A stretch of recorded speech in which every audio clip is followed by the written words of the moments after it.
Could relief be on the way for renters in St. Petersburg? One city council member believes he may have a solution to help families who are wondering how much longer they can afford to live in the area. Tonight, 10 Tampa Bay's Miranda Parnell spoke to him about his plan for city properties.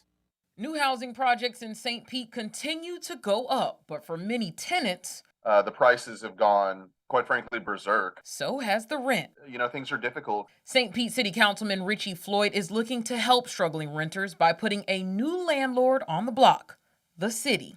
City-owned housing, and so the city can reap revenue off of rents for mixed income housing and use that revenue to pay for bonds and build more housing. And Floyd says this would be quality housing on land owned by the city, something he says is just one of the factors that would make this plan successful. So the city is one of, if not the largest landholder in the entire city, and so we already own land, and so we get a subsidy from not having to buy a lot of land to do this with. We can start with land we already own, and then we get a subsidy because we don't have to pay ourselves property taxes.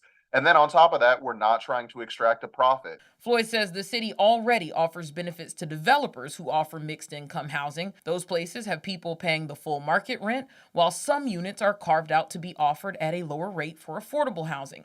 He says this plan would be similar, just city owned and more sustainable for renters. You use the higher rents to subsidize the lower things instead of taking a profit out. Places that have done this only have 7% rent increases per year.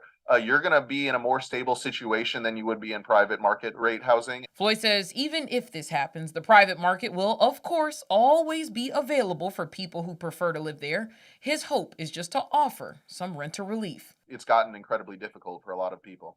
In St. Pete, Miranda Parnell, 10 Tampa Bay. Floyd says he'll formally introduce the idea to City Council's new business in the next few weeks so they can start looking at the logistics of putting this plan into action.